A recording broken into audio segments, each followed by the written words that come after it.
5 वर्ष उलटूनही मनसेचे राबुडीतील शाखा अध्यक्ष जमील शेख यांच्या हत्येचे मुख्य आरोपी हे अद्याप मोकाटच आहेत. माजी नगरसेवक नजीमुल्ला आणि मोहसिन भटला यांनीच यातील आरोपी ओसामा शेख याला सुपारी दिल्याचा आरोप जमीलच्या पत्नी खुशनुसा शेख यांच्यासह कुटुंबियांनी केला आहे. यातील आरोपीच्या व्हिडिओच्या आधारे काल त्यांनी पत्रकार परिषद घेऊन हा आरोप केला आहे. मुल्ला यांच्या अटकेची मागणी त्यांनी यावेळी केली. दरम्यान संबंधित आरोपीचा व्हिडिओ आपण पोलिसांना दिल्याचे सांगत मुल्ला यांनी आरोप फेटाळलेत. जमील यांची 24 नोव्हेंबर 2020 रोजी दुपारी 2च्या सुमारास दुचाकीवरून जाताना दुचाकीवरून आलेल्या दोघांनी गोळीबार करून हत्या केली होती. ठाणे गुन्हे अन्वेषण विभागाच्या युनिट 1चे तत्कालीन वरिष्ठ पोलीस निरीक्षक नितीन ठाकरे यांच्या पथकाने मोटरसायकल स्वार शाहिद शेख याला राबडीतून तर गोळी झाडणाऱ्या इरफान शेख याला उत्तर प्रदेशातून अटक केली होती. त्यानंतर दिलीप पाटील यांच्या पथकाने 24 सप्टेंबर 2023 रोजी हबीब शेख आणि 12 फेब्रुवारी 2024 रोजी यूपीतील STFच्या मदतीने ओसामा शेखला अटक केली होती. आपणच ओसामाचा व्हिडिओ पोलिसांकडे दिला होता. आपल्यावरील आरोप निराधार असून लवकरच सविस्तर खुलासा करणार असल्याचा दावा नजीमुल्ला यांनी केला आहे. आरोपी ओसामा याने तयार केलेला व्हिडिओ पत्रकार परिषदेत दाखवून नजीम आणि मोहसिन यांनी जमील याला मारण्याची सुपारी दिली होती. त्या बदल्यात आपल्याला बँकॉकमध्ये पाठवण्याचे आमिषही दाखवले होते, असा खुलासाही या कुटुंबियांनी केला आहे. ठाणे महापालिकेत कंत्राटी पद्धतीने काम करणाऱ्या सफाई कर्मचाऱ्यांना आरोग्यविषयक सर्व सुविधा द्याव्यात अशी सूचना करत कंत्राटी कर्मचाऱ्यांना ठेकेदार पगार वेळेत देत नसेल तर त्यांचा ठेका रद्द करून त्याला काळ्या यादीत टाकावे असे आदेश महाराष्ट्र राज्य सफाई कर्मचारी आयोगाचे अध्यक्ष शेरसिंग डागोर यांनी पालिका प्रशासनाला दिले. महापालिका सेवेत 25 वर्ष पूर्ण झालेल्या कर्मचाऱ्यांना मालकी हक्काची घरे मिळतील या दृष्टीने कार्यवाही करण्याच्या सूचनाही त्यांनी प्रशासनाला दिल्यात. महाराष्ट्र राज्य सफाई कर्मचारी आयोगाचे अध्यक्ष शेरसिंग रुकानसिंग डागोर यांनी काल महापालिकेच्या कैलासवासी अरविंद पेंडसे सभागृहात पालिका अधिकाऱ्यांसमवेत बैठक घेतली. या बैठकीत महापालिका आयुक्त सौरभ राव, अतिरिक्त आयुक्त प्रशांत रोडे यांच्यासह अधिकारी, सफाई कामगारांच्या युनियनचे पदाधिकारी, कामगार प्रतिनिधी उपस्थित होते. या बैठकीत डागोर यांनी पालिका सफाई कर्मचाऱ्यांचे वेतन, मूलभूत सुविधा तसेच इतर बाबींचा सविस्तर आढावा घेतला. दरम्यान सफाई कर्मचारी हा सर्वात महत्त्वाचा घटक असून शहराचे सौंदर्य टिकून ठेवण्याचे काम ते सातत्याने करत असल्याने त्यांना देण्यात येणाऱ्या सेवा सुविधांचा लाभ प्राधान्याने देण्याच्या सूचना त्यांनी प्रशासनाला केल्यात. सफाई कर्मचाऱ्यांसाठी चेंजिंग रूम, वैद्यकीय सुविधा, PF, नवीन भरती प्रक्रिया तसेच लाड पागे धोरणानुसार वारसा हक्काची प्रकरणे तातडीने मार्गी लावावीत. सफाई कर्मचारी सेवानिवृत्ती झाल्यावर त्यांच्या वारसांना नोकरीत सामावून घेण्याची कार्यवाही 30 दिवसात करावी. तसेच सफाई कर्मचाऱ्यांच्या वारसांना त्यांच्या शैक्षणिक अर्हतेनुसार नोकरीत सामावून घ्यावे. त्याचप्रमाणे सफाई कर्मचाऱ्यांना रुग्णालयात कॅशलेस सुविधा उपलब्ध होतील या दृष्टीने योजना तयार करावी असे डोगर म्हणाले. मागील 10 ते 11 महिन्यांपासून ठाण्यातील राम गणेश गडकरी रंगायतांचे काम सुरू असून ते पूर्ण झाल्याचा दावा करण्यात येत आहे. मात्र हे रंगायतन केव्हा सुरू होणार याबाबत पालिकेच्या अधिकाऱ्यांची हाताची घडी तोंडावर पोट आहे. त्यातच येत्या 7 जुलैपासून डॉ. काशीनाथ घाणेकर नाट्यगृह देखील दुरुस्तीच्या कामासाठी बंद ठेवण्यात येणार आहे. त्यामुळे ठाणेकर रसिकांचा हिरमोड होणार आहे. ठाणे शहराचा मानबिंदू असलेल्या गडकरी रंगायतांच्या दुरुस्तीचे काम मागील 10 ते 11 महिन्यापासून सुरू आहे. 15 जूनपर्यंत हे नाट्यगृह रसिक प्रेक्षकांसाठी खुले होणार असल्याचा दावा महापालिका प्रशासनाने केला होता. खासदार नरेश म्हस्के यांनी पाहणी केल्यानंतर मे अखेरपर्यंत हे नाट्यगृह रसिकांच्या सेवेत येईल असे सांगण्यात आले होते.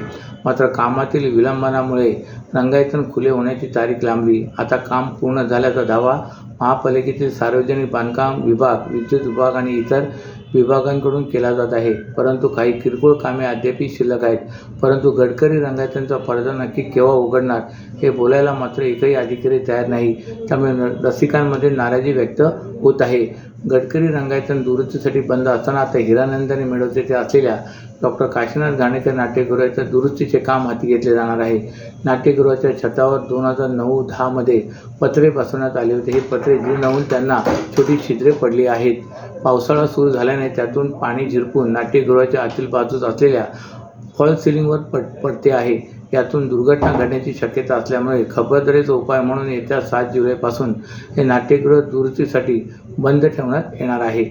महाराष्ट्रातील भगिनींना आधार देणारी राज्य शासनाची मुख्यमंत्री माझी लाडकी बहीण योजना. या योजनेअंतर्गत अल्प उत्पन्न गटातील 21 ते 65 वयोगटाच्या भगिनींना मिळणार दरमहा 1500 रुपयांची मदत. अर्ज करण्यासाठी 31 ऑगस्ट 2024 पर्यंत मुदतवाढ. कुटुंबाचं वार्षिक उत्पन्न 2.5 लाख रुपयांपेक्षा कमी असलेल्या महिला पात्र. कुटुंबाकडे पिवळं किंवा केशरी रेशन कार्ड असल्यास उत्पन्नाचा दाखला आवश्यक नाही. पांढरं रेशन कार्ड असेल किंवा रेशन कार्ड नसेल तर कुटुंबाचं वार्षिक उत्पन्न 2.5 लाखांपेक्षा कमी असल्याचा दाखला आवश्यक. योजनेसाठीचा ऑनलाईन अर्ज नारी शक्ती दूत ॲपवरून किंवा पोर्टलवर भरता येईल. ज्या भगिनींना ऑनलाईन अर्ज भरता येत नसेल त्यांच्यासाठी अंगणवाडी, ग्रामपंचायत, वॉर्ड ऑफिस, सेतू सुविधा केंद्रामध्ये किंवा आशाताई बचत गटाच्या CRP यांची मदत उपलब्ध. आता आपल्याला अभिमानानं म्हणता येईल, सुखी आणि सुरक्षित आहे माझी लाडकी बहीण. उच्च न्यायालयाच्या आदेशानंतर ठाणे महापालिका प्रशासनाने अनधिकृत बांधकामांविरोधात कारवाईचा बडगा उगारला असून या कारवाईत काल दिवसभरात 10 अनधिकृत बांधकामे पाडण्यात आली. या मोहिमेत गेल्या 5 दिवसात 73 अनधिकृत बांधकामे जमीनदोस्त करण्यात आली आहेत. यापुढेही प्रभाग समितीनिहाय कारवाई सुरूच राहणार असल्याचे पालिका प्रशासनाने स्पष्ट केले असून यामुळे भूमाफियांचे धाबे दणाणलेत. ठाण्यातील अनधिकृत बांधकामांवरील कारवाईतील निष्क्रियतेवरून उच्च न्यायालयाने फटकारल्यानंतर ठाणे महापालिका आयुक्त सौरभ राव यांनी प्रत्येक प्रभाग समिती क्षेत्रात सहाय्यक आयुक्त यांच्या नेतृत्वात विशेष पथकाची स्थापना केली. या पथकाने आपापल्या क्षेत्रातील अनधिकृत बांधकामांबाबतच्या तक्रारी आणि प्रत्यक्ष पाहणी यांच्या आधारे तात्काळ कारवाई करण्याचे आदेश आयुक्त राव यांनी दिलेत. त्यानुसार अतिरिक्त आयुक्त प्रशांत रोडे यांच्या मार्गदर्शनाखाली कारवाईची कार्यपद्धती निश्चित करण्यात आली आहे. या पथकाने तळाधिक 4 मजले CRZ क्षेत्रात उभारण्यात आलेले भंगारचे गोडाऊन, व्याप्त अनधिकृत इमारतीवर वाढीव बांधकाम, प्लिंथ दुकानातील वाढीव बांधकाम अशा वेगवेगळ्या तक्रारीनुसार ठाणे महापालिका क्षेत्रात 19 आणि 20 जून रोजी केलेल्या कारवाईत एकूण 33 अनधिकृत बांधकामांवर कारवाई केली. 21 ते 23 जून या कालावधीत 30 बांधकामांवर आणि 24 जून रोजी 10 बांधकामांवर कारवाई केली आहे. दिवा येथील सर्वे क्रमांक 178, 179, 180 या ठिकाणच्या 2 इमारती पूर्णपणे निष्कासित करण्यात आल्याची माहिती ठाणे महानगरपालिका अतिक्रमण विभागाचे उपायुक्त शंकर पाटोळे यांनी दिले. मुंब्रा पोलीस ठाण्याच्या हद्दीत राहणाऱ्या तक्रारदार जुबेदा युसुफ खान यांच्या घरी अज्ञात चोरट्याने केलेल्या घरफोडीच्या रोख रक्कम आणि दागिन्यांसह 14,37,800 रुपयांचा मुद्देमाल घेऊन चोरट्यांनी पोबारा केला होता. या प्रकरणी मुंब्रा पोलीस ठाण्यात 4 जून 2025 रोजी अज्ञातांवर गुन्हा दाखल करण्यात आला होता. कुठलीही धागेदोरे नसताना वरिष्ठ पोलीस निरीक्षक अनिल शिंदे यांच्या नेतृत्वाखाली घरफोडीचे आरोपी जावेद शेख आणि आफताब मोमीन यांच्यावर संशयावरून पाळत ठेवून उमरा देवी रोड येथून 19 जून 2025 रोजी अटक करून त्यांना न्यायालयात नेले असता त्यांना 26 जून 2025 पर्यंत पोलीस कोठडीत ठेवण्यात आदेश कोर्टाने दिलेत. चौकशीत पोलीस पथकाने 14,37,800 रुपयांचा मुद्देमाल हस्तगत केला आहे.